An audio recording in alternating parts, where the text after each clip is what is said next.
Yeah, I would say I definitely agree. Surround yourself with people that are involved. That's going to inspire you to also get involved. I'd also say something just remember is everyone is scared. We're up here, we're presenting, we're a little bit terrified, but someone's going to do it and they're going to do it scared. Why shouldn't it be you? Just remember that. So we're all involved in a lot of things.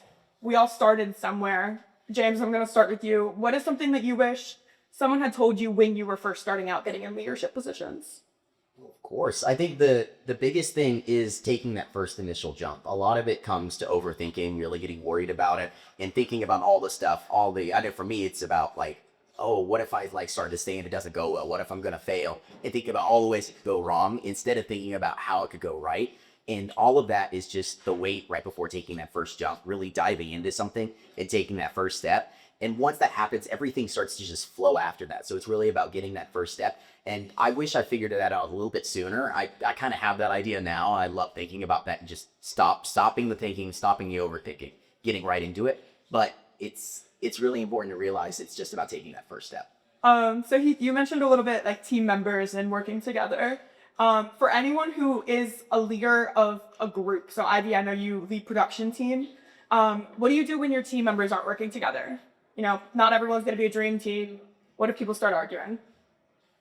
I mean, ultimately, especially for a place like WBFS, you're in that group because you're sharing a common goal and a common passion. Usually that's for music, or we get a lot of people in digital media production who are very passionate about making video content, photography, that sort of thing. So I think you're really, once you reel everyone back into the core values that you share and the ends that you are trying to get to, that usually alleviates a lot of the tension between members, I'd say.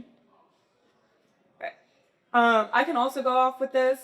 I think something that's really helpful for managing conflict is if you are in that position where you are titled as the leader, there is a reason why you hold that title. It's great to try to come to a compromise. That's not always going to be possible. Try to find something that is best for everyone in the group. But also remember that it's not mean to have to make the group move on and say, we can't argue about the color of the shirt for 30 minutes. At a certain point, we have to pick garnet or gold. We have to order the shirts. They're not going to come in time. And being the person to take that initiative and put your foot down and say like, all right, we're going to do a vote. Who wants what? And that way you're still making everyone happy, but also like action. Oh, you can only plan for so long. At a certain point, you have to do things. So this could go to anyone. Tell me about a hard truth about being a leader. What's something that you're keeping behind the scenes that maybe people we came here today and see you dressed up, maybe wouldn't know? Being a leader is a lot of hard decisions. And at the end of the project, at the end of the presentation, at the end of whatever you're working on, people don't see the hard decisions you had to make, that you didn't get to make everyone happy, that there were hard conversations and you weren't able to satisfy everyone in the group by making a decision as a leader. And that is not seen, normally at the end of the project, like you are either the pinnacle of a leader or you're a terrible leader, depending on how good the project was.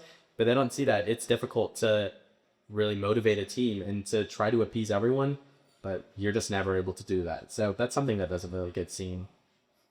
But why do you lead? Is it intrinsic motivation? Have you gotten anything out of it other than just like self-fulfillment, jobs, internships?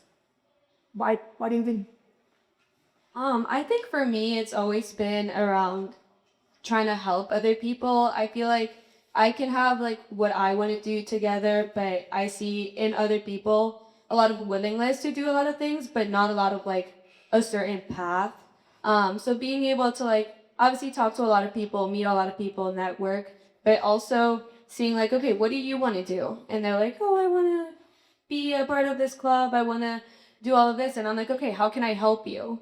I feel like for me, leadership comes on a lot from the trying to help other people succeed, especially when, like you said, like G littles or littles, or just people that are younger don't know. Like I remember me coming as a freshman, I would see my executive board in Alpha Chi be like, oh my God, she's like in 3 billion clubs. She's like the president for this, the vice president for that, the secretary for this. How do they have time? How are they doing it? But just talking to those people, they like helped me figure out what I wanted to do in my journey. And now that I'm a junior, almost senior, talking to those younger members in the sorority and just like in general with other people, I like to be that like connection between like, okay, you're gonna go into marketing. Well, have you seen like business sprouts? Have you seen like this opportunities that we have on campus? Kind of being that connection, not me telling you what to do, but me helping you reach whatever goals you want to do.